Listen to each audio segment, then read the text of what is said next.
I don't understand how we can forgive others, but we can't forgive our own.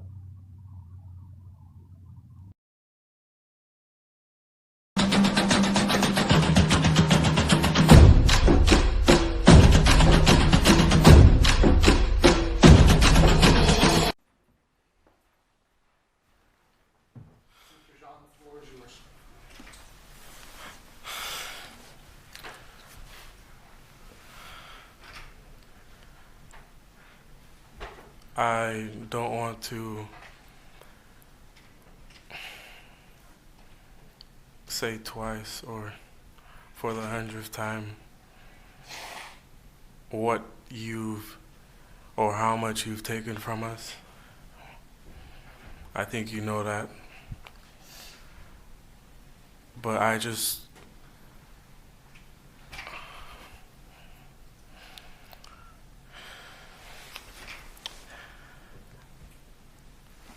I hope you go to God with all the guilt,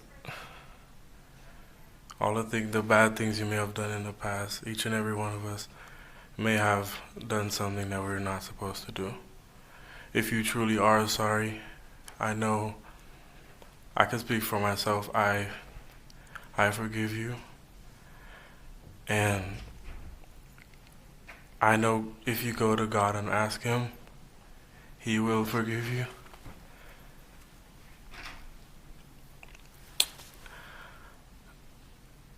And I don't think anyone could say it.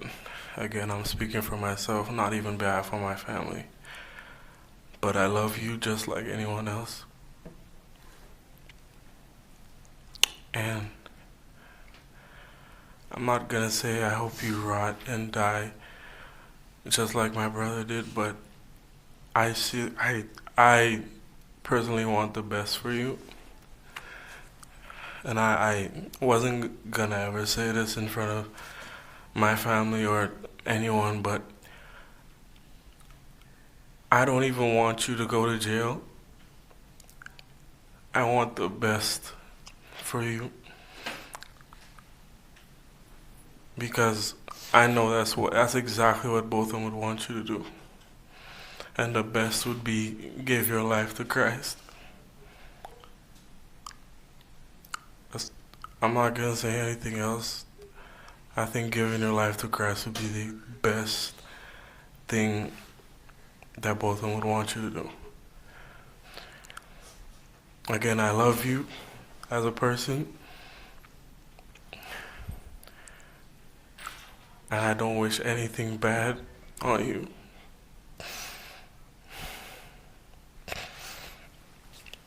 I don't know if this is possible, but can I give her a hug, please?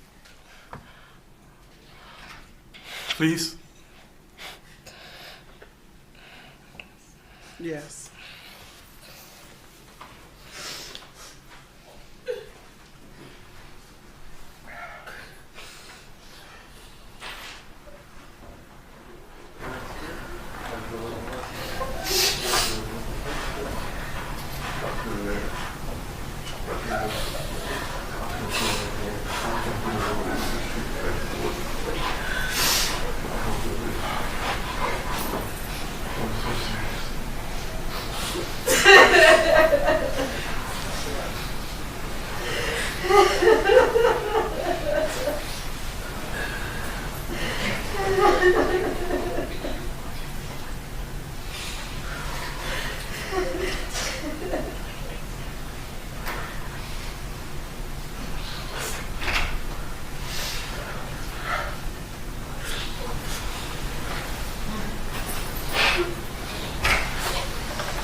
Thank you very much.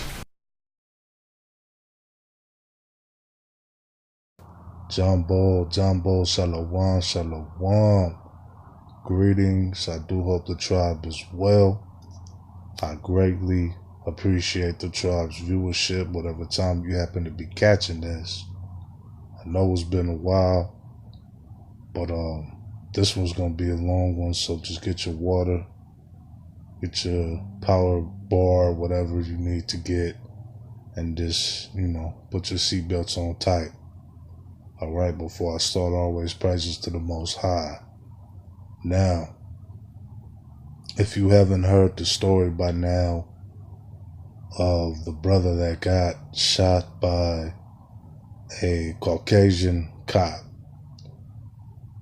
and she mistakenly, supposedly, I use air quotes on this one, supposedly went into a brother's apartment and shot him thinking that it was her apartment. And I guess the brother was just chilling, maybe eating something, watching TV or something. That kind of really isn't the key thing with this case and this sentencing, if you will. It's the fact that here is somebody that killed your brother. And this is, in this picture, this is the victim's brother hugging the murderer, the cop. That's the white cop lady right there. And he's hugging her, saying that he doesn't want her to go to jail, and he's breaking down. All of these things, right? I apologize for not giving the brother's name. His name is Botham Jean. I believe I'm saying it right. And the Caucasian female that murdered Botham, brother Botham, her name was Amber Geiger. I believe I'm saying it right.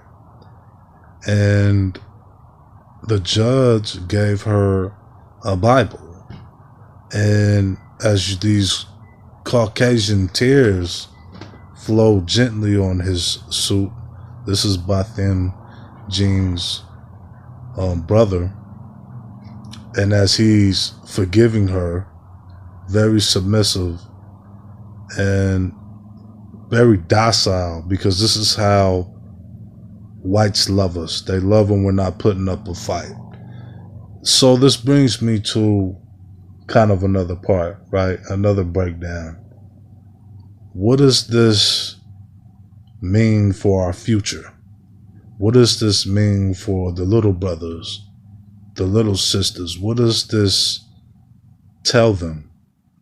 Does it tell them that we need to be docile, weak, unresponsive when we get killed as adults? Do we not do anything? Do we forgive, turn the other cheek? What is this telling them?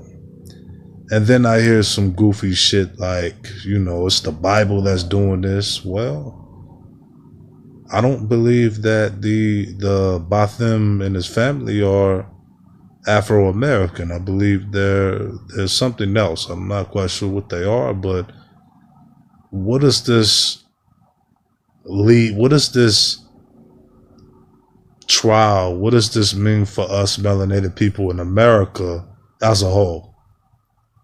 What does this tell our children?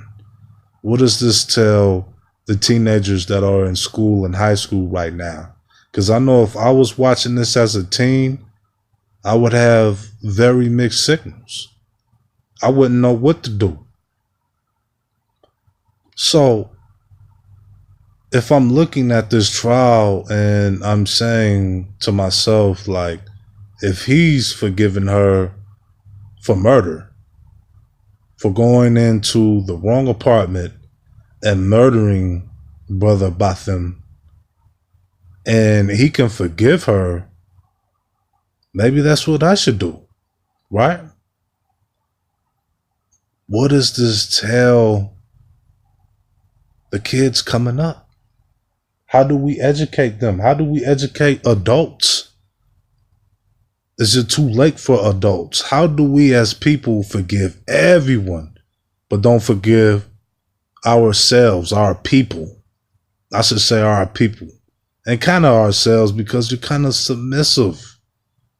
You're kind of docile. When it comes to your people, you're extra hard, overly emotional. So that'll bring you to the next part. And the ending part. When do the black man come out of his shell? When do the black men come out of this slobbering slumber?